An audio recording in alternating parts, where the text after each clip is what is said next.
안녕하세요. 정의원의 저속노화입니다. 제가 그동안 3차원 절식이나 저속노화 식사처럼 우리 몸의 노화 속도를 느리게 만들고 노화 속도를 빠르게 만드는 가속 페달들을 억제할 수 있는 방법들을 많이 알려드렸는데요. 그런데 이 방법들이 사실 안 맞는 분들이 있습니다. 고령이시거나 여러 가지 질병을 경험하시거나 젊은 분들이라도 굉장히 마르신 분들이 있습니다. 그래서 식사를 충분히 하셔도 체중이 늘지 않는다고 호소하시는 분들도 있고, 실제로 근감소증이나 신체 노쇠 또는 악액질을 경험하시는 분들도 있는데요. 이번 시간에는 그동안 많은 분들께서 저한테 부탁해 오셨던 체중이 잘 늘지 않는 분들, 그리고 충분히 드신다고 생각을 하시는데도 특히 근육이 잘 붙지 않는 분들께서 어떻게 단백질을 이용을 하셔야 되고, 또 전반적인 식습관을 어떻게 가지고 가시면 되는지에 대해서 그동안 제가 공부했던 내용들, 그리고 실제 또 환자 진료하면서 경험한 내용들, 분자생물학적인 내용들을 포괄적으로 설명을 드리고, 구체적으로 어떤 제품이나 또는 식품을 선택하시는 것이 실질적인 도움이 되실지까지 설명을 한번 드려보도록 하겠습니다.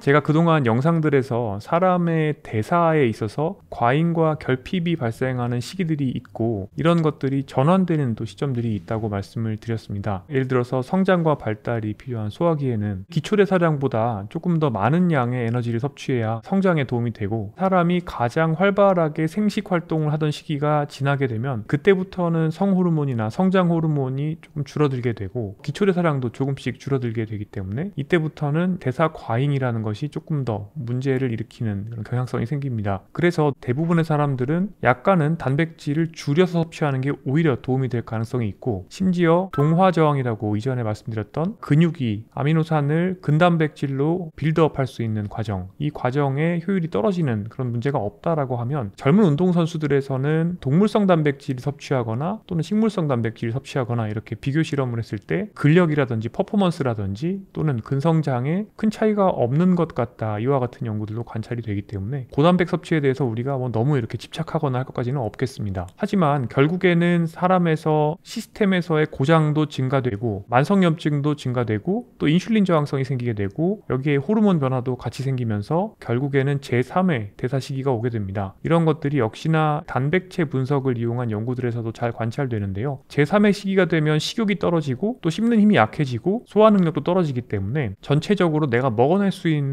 양은 줄어든다고 볼 수 있습니다. 이런 상황에서 동화저항이 겹치고 만성염증이 동반되어 있고, 이런 현상들 때문에 결국에 내가 조금 더 먹어주지 않으면, 특히 근육을 유지하기 위해서 도움이 되는 mTOR라든지 또는 인슐린 IGF-1을 자극할 수 있는, 역설적이죠. 이 두 가지는 사실은 젊은 시기에는 노화의 가속 페달이지만 노년기에는 오히려 근성장을 도와서 일상생활이 가능한 시점을 오랫동안 내가 유지할 수 있는 그런 특징이 있기 때문에 이런 시기에는 오히려 단백질 섭취량을 늘려주는 것이 필요하겠습니다. 결국에 생애 주기에 따라서 내가 먹어줘야 하는 단백질의 양과 특성이 변화될 수 있다라는 이야기를 그동안 제가 반복해서 말씀드렸는데요. 근육량을 유지하거나 또는 근육량을 증가시키기 위해서 우리가 고려해야 될 점이 세 가지가 있습니다. 근생성과 근분해의 세 가지 축이라고 저는 부르는데요. 사람이 원래 운동을 하거나 단백질 식사를 하게 되면 근생성이 증가되고요. 근생성에서 근단백 분해를 뺀 것, 실질 근생성이 양의 방향을 향하게 됩니다.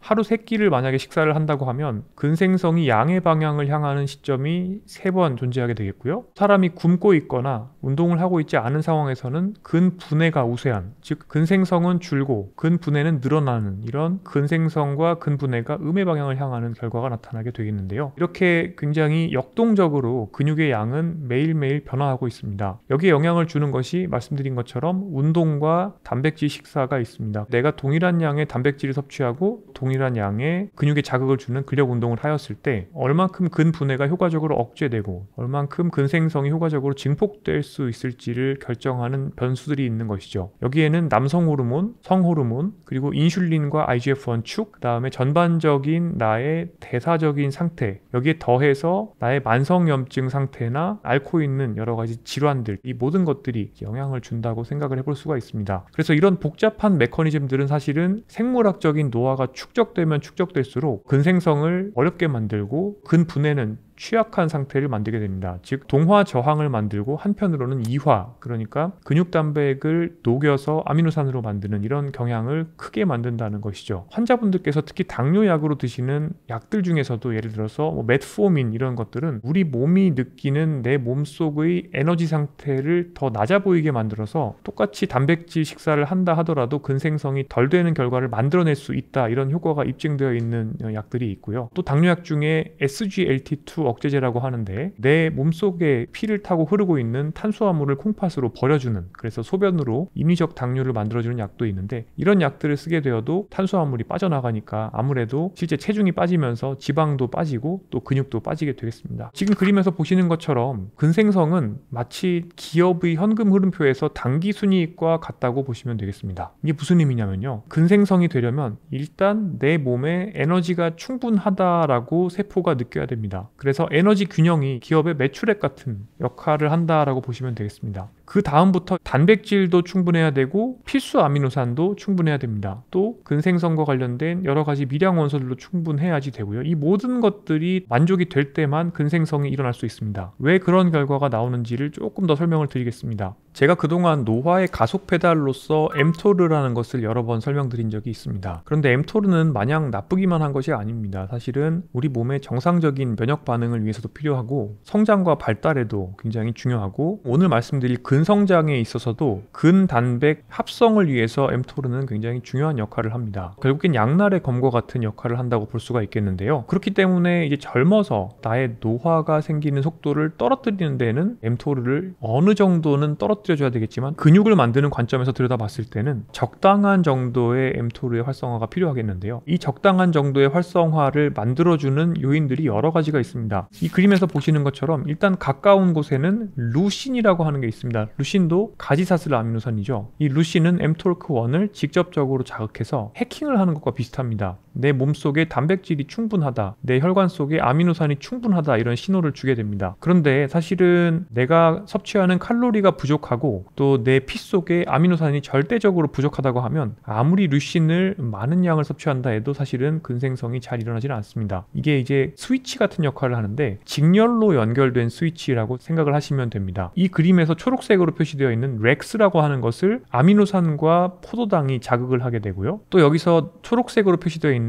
랩은 그로스 팩터라고 여기 써 있는데 성장 인자입니다. 굉장히 다양한 것들이 성장 인자의 역할을 하지요. 통상적으로는 성장 호르몬과 그 성장 호르몬의 하위에 있는 IGF-1 그리고 인슐린, 이런 것들이 다 성장 호르몬 역할을 합니다. 그래서 이 모든 것들이 동시에 활성화가 될 때 mTORC1은 모든 스위치가 다 연결이 되었기 때문에 직렬로 연결된 3개의 스위치가 동시에 켜지게 되면 전구에 불이 들어오는 것처럼 근생성을 시작을 하게 됩니다. 근육 단백질 생성의 스위치를 켜는 인자들로는 나의 호르몬, 인슐린 축, 아미노산, 그리고 탄수화물, 모든 것들이 어느 정도는 정상적인 상태를 유지해야 한다라고 이해를 하시면 되겠고요. 이런 측면에서 동화 저항이라는 현상을 제가 여러 번 말씀을 드렸습니다. 노화에 의해서 인슐린 저항성이 생기게 되고 또 남성 호르몬, 여성 호르몬의 수치가 감소되게 되고 만성염증이 존재하는 상태, 이 상태에서는 결국에 조금 더 많은 어떤 단백질의 입력이 필요하다라고 이해를 하시면 되겠습니다. 그렇기 때문에 전 세계적으로 근감소증과 관련되어 있는 학술 단체에서는 젊은 성인, 즉 하루에 체중 1kg당 0.8에서 0.9g의 단백질을 드시면 된다, 이것에 비해서 노년기가 되면은 약 1.5배인 하루 1.2에서 1.5g 정도의 체중당의 단백질을 섭취하는 것을 권하고 있는 것입니다. 자, 그런 측면에서 봤을 때 그동안 저희가 벌크업이 필요하신 분들의 영양 상태를 평가해 보면 대부분의 분들이 첫 번째 잡곡밥 위주의 한식 위주의 식사를 하신 경우가 많고 또 소식 위주의 식사를 하시고 계신 경우가 많습니다. 아무래도 식사를 적게 하시는 분들이 체중도 빠질 가능성이 높고 그러다 보면 근비대가 이루어지지 않기 때문에 또 이런 상황에서 위장관의 운동이나 이런 것들로 떨어질 수밖에 없는 상황들이 많이 벌어질 것입니다. 코어 근육도 취약해지고 평활근, 그러니까 우리 위장에 있는 근육들 도 단백질이 필요한 건데요. 그런 것들 유지하는데 단백질이 결국에 부족하다 보니까 위장관의 기능도 떨어지게 되고 그러면 저희가 이제 배꼴이 작아진다 이런 표현을 많이 쓰는데요. 그러다 보니까 아무래도 영양평가를 해보게 되면 첫 번째로 칼로리가 부족합니다. 두 번째로 단백질 섭취는 더 부족한 경우가 많습니다. 저희가 영양평가를 해보게 되면 키라든지 체중 여러 가지를 고려해서 적절한 정도의 어떤 칼로리를 계산할 수가 있고 단백질량도 계산할 수가 있겠는데요. 이상 체중을 고려한 단백질량의 턱없이 미치지 못하는 단백질 섭취를 하시고 계신 경우가 정말 많게 됩니다. 이런 것들은 이제 노년으로 갈수록 점점 더 심해지는데요. 예를 들어서 60kg인 환자분이 하루에 1.2g 퍼 킬로그램을 단백질로 섭취하려고 하게 되면 72g이 되는데요. 보통 쌀밥 한 공기에 6에서 7g 정도의 단백질이 들어있습니다. 그렇다고 하면 밥하고 김치만 드시는 분이라고 하면 흰쌀밥을 12공기를 드셔야지 사실은 단백질 요구량을 맞추실 수가 있습니다. 계란이 하나가 보통 5g에서 6g 정도의 단백질을 가지고 있고요. 살코기는 대략 100g당 20g 정도에서 25g 정도, 돼지고기 뒷다리살 같은 경우에는 그 이상 단백질을 가지고 있는 경우도 있고요. 생선도 비슷한데요. 생선은 100g에 약 20g 정도 의 단백질을 가지고 있고, 또 채식하시는 분들이 이렇게 근감소 문제로 저한테 오시는 분들이 꽤 있습니다. 이런 분들께서는 이제 두부를 많이 드신다 이렇게 말씀을 하시지만, 사실은 두부는 소매용으로 슈퍼에서 구입하실 수 있는 게 보통 350g 정도인데 여기에는 30g 정도밖에 단백질이 들어있지 않기 때문에 두부를 드시는 걸로 벌크업을 하거나 단백질을 다 보충하기는 굉장히 또 어려울 수가 있습니다. 자, 그 다음에 우리가 고려할 것은 활동량입니다. 저한테 오시는 분들 중에 하루에 10,000보 걷는다, 20,000보 걷는다, 그리고 뭐 파크골프 3시간씩 매일 친다 이렇게 말씀하시면서 체중이 잘 늘지 않고 어렵다 이렇게 말씀하시는 분들이 있습니다. 활동적이지 않은 분들이라고 하면, 거의 이제 앉아서 생활하시는 분들이라고 하면 본인의 기초대사량의 1.2배 정도를 드셔주셔야 근손실을 막아줄 수가 있고요. 일주일에 1에서 3일 정도 가벼운 운동 하시는 분들이라고 하면 기초대사량의 약 1.4배 정도, 그리고 일주일에 3에서 5일 정도를 중간 정도 운동하시는 분들은 기초대사량의 약 1.5배 정도, 그리고 고강도 운동을 거의 이제 매일 하시는 분들은 기초대사량의 1.7배, 그리고 굉장히 격렬한 운동을 하시는 경우, 그러니까 뭐 저처럼 정말 러닝을 장거리로 하시고 이런 분들이라고 하면 기초대사량의 1.9배까지 에너지를 섭취해 주셔야 사실은 내 몸이 견딜 수가 있고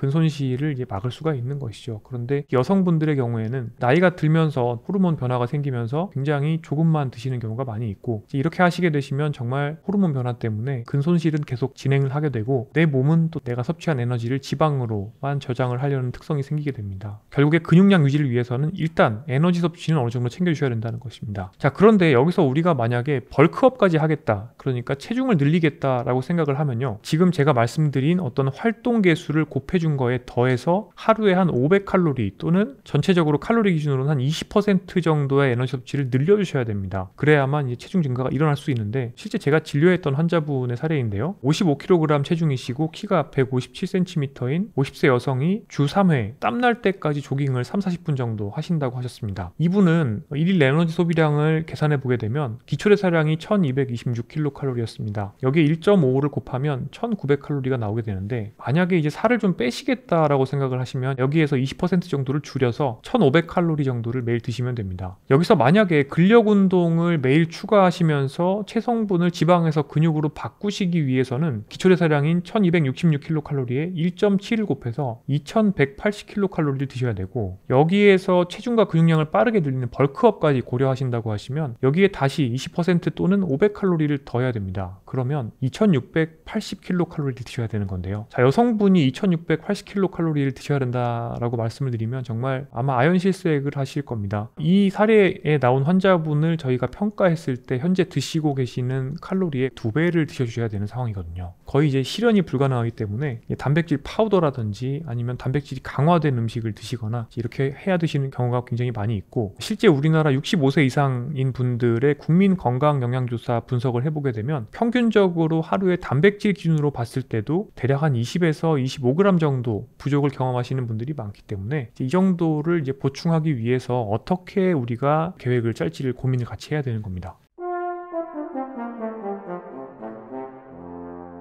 우리가 시중에서 관찰할 수 있는 굉장히 다양한 스펙트럼의 단백질 보충제 중에서 이제 어떤 것들을 선택하여야 될지를 같이 고민을 해볼 필요가 있겠는데요. 지금 그림에서 보시는 것처럼 이제 맨 왼쪽에 있는 제품들은 단백질도 보강이 되어 있지만 단순당과 정제국물 가른 것들, 미음 형태로 만든 이런 제품이 되겠는데요. 이런 것들을 균형 영양식이라고 이야기를 합니다. 사실 단순당과 정제국물, 그런 것들을 젊어서는 이제 드시면 안 된다라고 많이 말씀을 드리지만 현재 벌크업이 필요한 상황이다 또는 저체중이면서 근감소를 경험하고 있다라고 하면 앞서서 말씀드렸던 것처럼 내 몸의 칼로리, 탄수화물, 아미노산과 필수 아미노산 그리고 미량 영양소를 모두 보충해야 되기 때문에 이러한 균형 영양식의 선택이 어떻게 보면 가장 큰 도움을 받을 수가 있게 되겠습니다. 특히 75세 이상이거나 약간의 삼킴 곤란이나 씹는 힘이 떨어지거나 이런 분들, 그 다음에 현재 항암 치료를 받으시거나 하는 분들의 경우에는 악액질이라고 해서 전반적인 에너지 결핍을 경험하실 가능성이 높기 때문에 이런 경우에는 이와 같은 균형 영양식이 도움이 되겠습니다. 최근에 이제 많은 유업 회사들에서 액티브 시니어를 위한, 그러니까 중년이나 장년층을 위한 단백질 제형들을 제시하고 있습니다. 셀렉스라든지 또는 뭐 사냥류 단백질 이와 같은 제형들에서는 보시는 것처럼 단백질이 주로 강화가 되어 있고 우리가 우유나 두유를 먹는 것에 비해서 200ml를 드신다고 했을 때는 조금 더 많은 양의 단백질, 셀렉스 같은 경우에는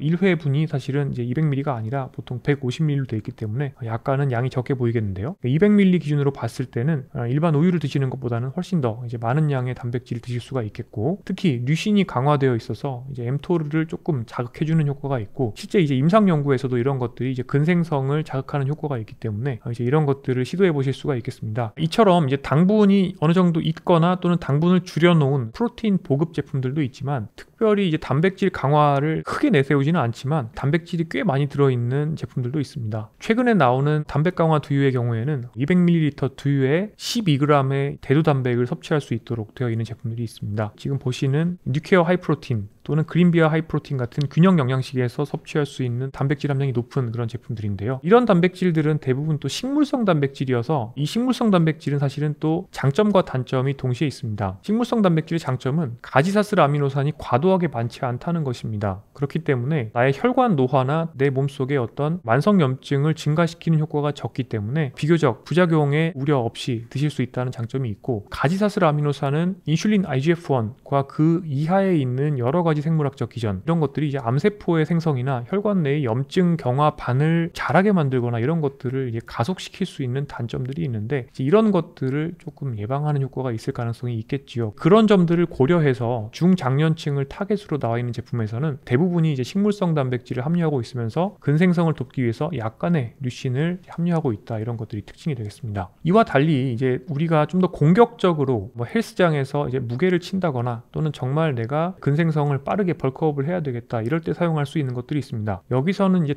WPI, 웨이 프로테인 아이솔레이트의 약자인데요. 이것은 유청 단백질이죠. 치즈를 만들고 나면 보통 밑에 치즈가 깔리고 위에 이제 상청액이라고 해서 투명한 물이 남게 되는데, 이것을 이제 걷어내서 단백질만, 그러니까 탄수화물 부분은 다른 용도로 사용하고 단백질 부분만 정제를 한 것이 웨이 프로테인 아이솔레이트이 되겠습니다. WPI에는 상당량의 가지사슬 아미노산이 들어있고요. 통상적으로 식물성 단백질이 내 몸에 흡수되는 효율을 70이라고 하면 카세인이라고 하는 치즈에 들어있는 단백질에 내 몸에 흡수되는 효율이 100 정도가 되고요. 이 WPI에 내 몸에 흡수되는 효율은 130 정도가 됩니다. 흡수가 빠르고 가지사슬 아미노산이 많이 들어있어서 mTOR를 자극하는 효과가 탁월합니다. 그렇기 때문에 적극적으로 근력 운동을 하시는 분들이라고 하면 근력 운동 전후에 이런 WPI 제형을 사용해 보실 수가 있습니다. 젊은 분들이라고 하시면, 그리고 내가 혈관 노화라든지 이런 동물성 단백질이 줄 수 있는 어떤 인슐린 저항성이 우려가 되시는 분들이라고 하면 이렇게 식물성 단백질을 이용해서 양을 조금 늘려서 운동 전후에 식물성 단백질 쉐이크를 드시는 것도 방법입니다. 식물성 단백질의 경우에는 분리대두 단백을 가장 널리 사용하게 되겠고, 현미 단백이라든지 완두 단백을 사용하는 경우가 있는데, 이게 식물성 단백질의 원천에 따라서 식물성 단백질의 아미노산 패턴이 달라지기 때문에 근생성을 잘 자극할 수 있도록 혼합해서 나오는 제형들도 있는데, 사실은 분리대두 단백이나 또는 완두 단백을 그냥 사용하셔도 결국에는 우리가 이 단백질 파우더만 먹고 살 것이 아니기 때문에 큰 문제는 없다고 보시면 되겠습니다. 만약에 노년기에 특히 씹는 힘까지 떨어지고 상당히 노쇠가 진행되었다, 그때는 정말 또 여러 가지 솔루션들이 있는데요. 이런 앞서 말씀드렸던 어떤 단백이 강화되어 있는 균형 영양식을 사용하시는 방법도 있겠고, 그 외에도 이제 조금 더 씹는 것을 쉽게 혀와 잇몸으로만 씹어도 내가 삼킬 수 있는 정도까지 굉장히 이제 부드럽게 으깨어질 수 있는 이런 고령 친화 식품들이 요새 많이 나오고 있습니다. 이런 것들을 사용해 보실 수가 있겠고, 또 하나가 이제 어르신들 중에서는 정말 아침에는 뭐 죽 아니면 거의 못 드신다 하시는 정도로 고기를 드시기 싫어하시는 분들이 있습니다. 이런 경우에는 고기를 죽 속에 숨겨놓는 방법도 있습니다. 단백질이 강화가 되어 있는 이제 고령 친화 제품으로 나와 있는 죽을 드시게 되시면, 죽을 드신다고 어르신분들은 생각을 하시겠지만 일반 즉석 죽에 비해서 충분히 강화되어 있는 이제 단백질로 아침에 한 끼에 드셔야 되는 단백질을 다 달성하실 수가 있을 겁니다. 자, 그런데 단백질만 드신다고 충분하지 않다고 제가 말씀드렸지요. 또 하나 제가 강조하고 싶은 건, 열심히 운동하시는 분들께서 탄수화물에 대한 약간의 불호, 그러니까 탄수화물을 굉장히 싫어하시는 분들이 많다는 겁니다. 하지만 탄수화물은 내가 근력 운동을 하고 단백질을 먹었을 때 이것을 레버리지를 하는 효과가 있다는 것을 이해하시면 좋겠습니다. 두 가지 전략이 있는데요. 첫 번째는 단순당입니다. 게이너라고도 불리는 벌크업 솔루션이죠. 말토덱스트린과 WPI를 혼합해서 체중과 근육을 빨리 성장시키기 위해서 드시는 분들이 있습니다. 단순당은 운동 직후에 기회의창이라고 불리는 30분 내의 시간 동안 섭취하게 되는 경우에는 이때 근육에서 소진되어 있는 글리코겐을 보충하기 위해서 굉장히 빠른 속도로 이 단순당들이 근육으로 들어갈 수가 있습니다. 특히 운동 후에 내가 에너지가 부족한 상태에서 근단백이 분해되는 것을 막아줄 수가 있고, 또 글리코겐이 제대로 회복될 수 있게 도와주고, 한편으로는 이 단순당에 의해서 혈당이 약간 올랐을 때 그때의 인슐린과 IGF-1의 활성화가 근성장을 오히려 증폭해주는 효과를 누릴 수가 있습니다. 두 번째는 이제 복합 탄수화물입니다. 이 복합 탄수화물에는 정제 곡물도 포함이 됩니다. 아마 근육을 늘리기 위해서 흰쌀밥과 닭가슴살을 드시는 분들도 꽤 많이 있으실 겁니다. 이런 것들도 상당히 좋은 방법이라고 할 수 있겠는데요. 우리가 앉아서 일한다고 했을 때는 굉장히 빠른 속도의 혈당 피크를 만든다고 볼 수 있지만, 운동을 하고 난 상황이라면 단순당보다는 조금 더 느리게 지속적인 혈당 상승을 이제 만들어주면서 이런 것들이 이제 근성장과 근회복에도 도움이 되게 됩니다. 그래서 탄수화물을 너무 싫어하실 필요가 없고요. 특히 격렬한 근력 운동을 한 이후라고 하면 이런 탄수화물들이 오히려 내 몸에 도움이 될 수 있다는 것을 이해하시고, 과도한 인슐린의 분비를 초래하지 않기 때문에 혈당이 너무 과도하게 올랐다가 그 이후에 혈당이 또 뚝 떨어지면서 스트레스 호르몬을 만들어내거나 식욕 촉진 호르몬을 불러일으키거나 그렇게 할 가능성은 이제 높지 않다, 이런 것들을 이해하시면 되겠습니다. 지금까지 내용들을 이제 요약을 해보면, 체중도 늘리셔야 되고 근육도 늘리셔야 되는 분들은 결국에 보통 제가 하지 말라고 하는 단순당과 정제곡물 드시지 마시고 식물성 단백질 위주로 드십시오라고 말씀드리는 것에 약간은 반대의 식사를 하셔야 된다는 겁니다. 그래서 자, 한쪽 끝에는 렌틸콩과 올리브유와 채소로 이루어져 있는 내 몸의 염증을 줄이고 체중이 빠지고 특히 지방이 줄어드는 그런 식사가 있을 겁니다. 반대편 스펙트럼에 가면은 제가 흔히 이 밥에 고기고기라고 말씀드리는 흰쌀밥에 충분한 양의 동물성 단백질, 특히 적색육을 드시는 그런 식사가 있을 겁니다. 이런 것들을 내가 대사적으로 얼마나 결핍 상태에 있느냐 또는 과잉 상태에 있느냐에 따라서 적절히 나한테 활용을 하면 되는 것이죠. 자, 그러면은 내가 벌크업을 하셔야 된다라고 했을 때 저속노화 식사는 하면 안 되는 거냐? 또 그렇지는 않습니다. 충분한 양의 탄수화물을 주고 충분한 양의 칼로리를 주면서 필수 아미노산을 줄 수 있다라고 말하면 적절한 정도의 mTOR를 활성화를 시켜줘서 근육이 생성될 수 있도록 환경을 만들어준다고 하면,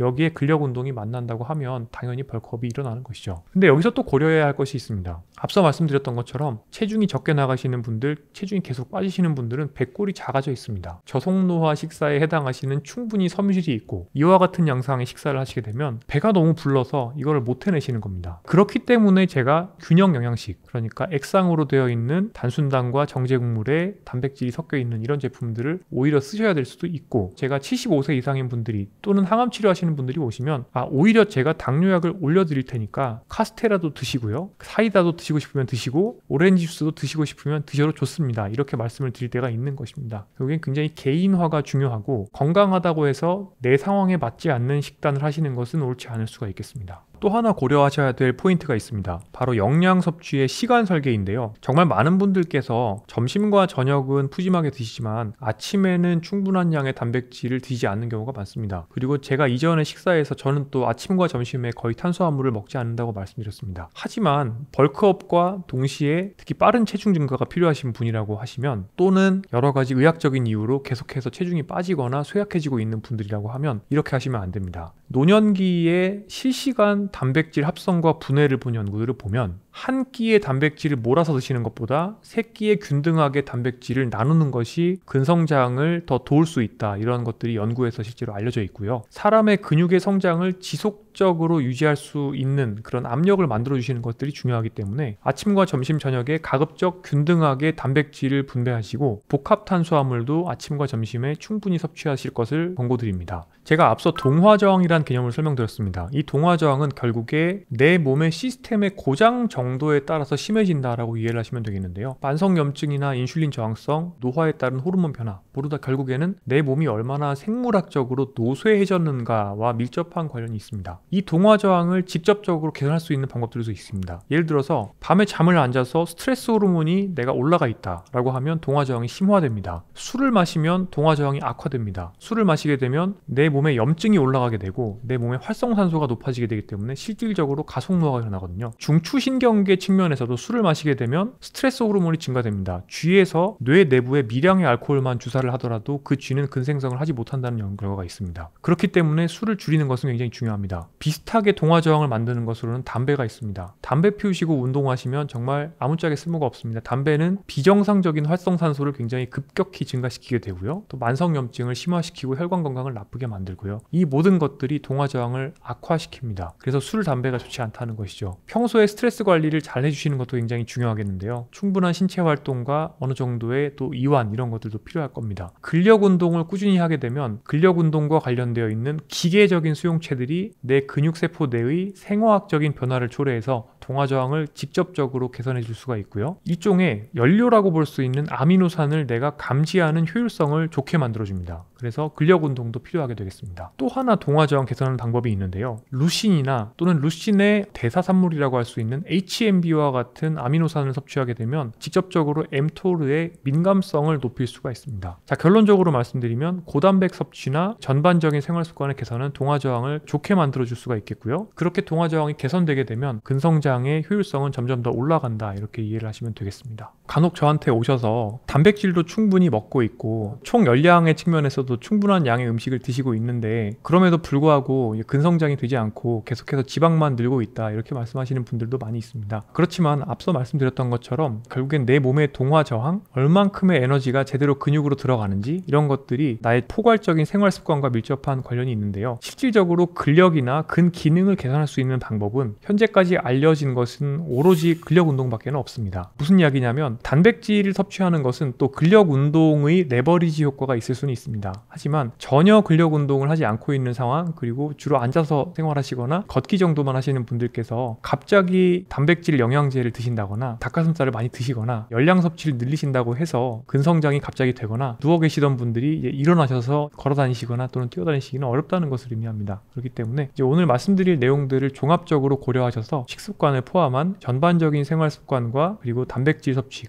함께 고민을 해보시면 좋겠고, 이런 다면적인 노력이 이루어졌을 때 신체 기능이 좋아질 수가 있고 그 결과로 노쇠나 또는 돌봄 요구나 요양기관 입소까지도 예방이 된다는 것이 알려져 있기 때문에 여러 가지 측면에서 노력을 한번 해보시면 좋겠습니다. 제가 보통 보조제와 관련해서는 대부분의 영양제가 효과가 없기 때문에 영양제를 드시기보다는 진짜 음식으로 가급적이면 섭취를 하셔라, 이렇게 말씀을 드리고 있지만 만약에 벌크업 또는 이제 근성장을 본격적으로 시도하는 경우 또는 근육이 너무 부족한 근감소증 상태에서 이런 문제를 해결하기 위해서는 일부 시도해 볼 수 있는 보충제들이 있고 실제 임상 연구 결과에서도 유의미한 것들을 보여주는 것들이 있습니다. 아직까지 우리나라에서는 합법적으로 판매되지 않고 있는, 그래서 직구가 필요한 HMB라는 하이드록시 메틸 뷰타이레이트라는 물질이 있습니다. 루신의 활성 대사산물이라고 이해를 하시면 되겠습니다. HMB는 1g 정도만 드셔도 루신 15g 이상을 섭취하는 효과가 있습니다. 이 HMB를 특히 고관절 골절이 있는 어르신이나 아니면 뇌경색을 경험해서 오랫동안 누워 계신 어르신들에서 근성장을 돕기 위해서 사용하였을 때 신체 기능이나 또는 근육의 량이 개선된다는 연구 결과가 일본에서 많이 나오고 있습니다. 보통 연구 결과들을 보게 되면 한 3에서 6개월 정도까지 사용을 해볼 수가 있는데 하루 최대 1g에서 2g 정도를 이제 단기간 사용해 보시는 것은 이제 가능할 것이라고 생각을 하고 있습니다. 또 하나가 크레아틴입니다. 신장 기능을 볼 때 우리가 사용하는 크레아티닌과는 다른 건데요. 크레아틴은 우리 근육 속에 에너지 화폐다라고 생각을 하시면 되겠고, 처음에 운동을 시작하시면 ATP를 사용하고 그 다음에 급성기에 사용하는 에너지가 크레아틴이 됩니다. 이 크레아틴이 간에서 대사되어서 노폐물이 되면 그것이 크레아티닌이 되고 이것이 콩팥에서 배출이 되기 때문에 크레아티닌을 콩팥 기능을 보는 지표로 사용합니다. 이런 내용들을 제가 말씀드리면 그러면 크레아틴을 먹으면 콩팥 기능이 나빠지는 거 아니냐 아니냐라고 말씀하시는 분들도 있습니다. 그렇지 않다는 것들이 잘 알려져 있고, 크레아틴을 보충하는 것은 우리 근육 내에 있는 에너지 화폐인 크레아틴의 풀을 조금 증가시킬 수가 있기 때문에 근력 운동을 한다고 했을 때 하나 정도 더 드는 그런 효과가 있겠고요. 이런 것들을 장기적으로 사용하게 되면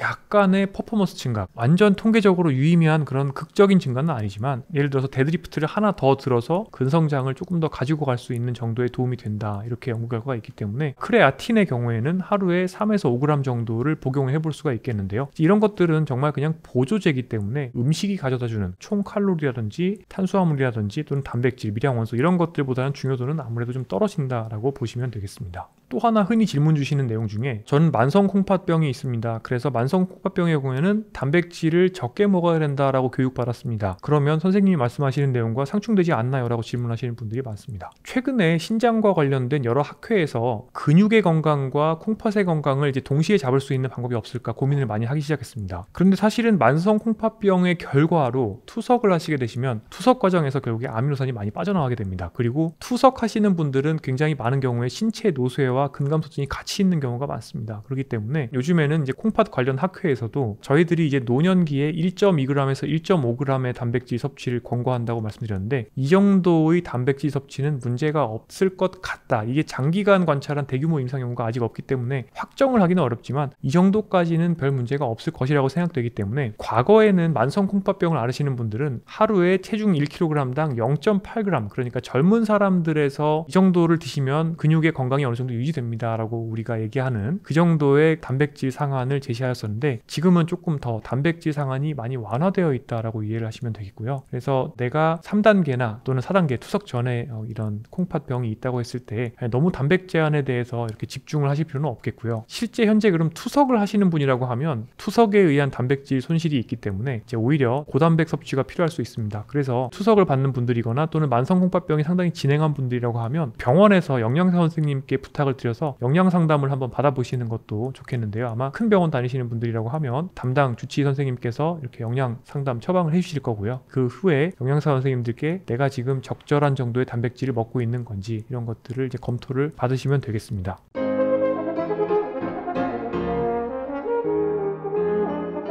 자, 이번 영상에서는 그동안 제가 말씀드렸던 저속노화 식습관이나 체중을 뺄 수 있는 3차원 절식, 이와는 조금 다른 측면이죠. 어떻게 하면 체중을 특히 근육 위주로 늘릴 수 있는지에 대해서 영양과 그리고 동화 저항이라는 측면에서 설명을 드렸는데요. 결국에 모든 사람에게 잘 작동하는 한 가지 영양 수칙은 없습니다. 현재 개인이 어떠한 생애 주기에 위치해 있는지, 대사적으로는 내가 어떠한 특성을 가지고 있는지, 내가 얼만큼의 신체 활동을 하고 있고 수면이나 스트레스나 운동과 같은 다른 생활 습관 은 어떠한지, 내가 어떠한 질환을 앓고 있고 약을 먹는지 등을 고려해서 영양 계획도 짜는 게 이제 가장 올바르겠고요. 이런 모든 것들을 고려하여서 목표를 수립한 후에 보다 나은 방향으로 영양을 개선할 수 있는 습관을 만들어 보시면 결국에는 3에서 6개월 정도가 지나고 나면 상당히 많은 것들이 개선되어 있을 것입니다. 저한테 실제로 악액질이나 근감소증으로 진료를 받으신 분들 중에서 성공적으로 중재가 이루어지는 분들은 여러 가지 약도 이제 올바르게 교정이 되고 식욕이 회복되고 수면이 좋아지고, 이 모든 것들이 선순환을 만들면서 한 달에 500g에서 1kg 정도의 체중 증가가 따라오게 되고요. 삶의 질이 개선되고 전반적으로 신체 기능이 좋아지는 모습들을 많이 보게 됩니다. 지금까지 말씀드린 내용들을 통해서 근육 건강과 또 삶의 질 개선에 조금이나마 도움이 되었으면 좋겠습니다. 오늘 준비한 내용은 여기까지입니다. 감사합니다.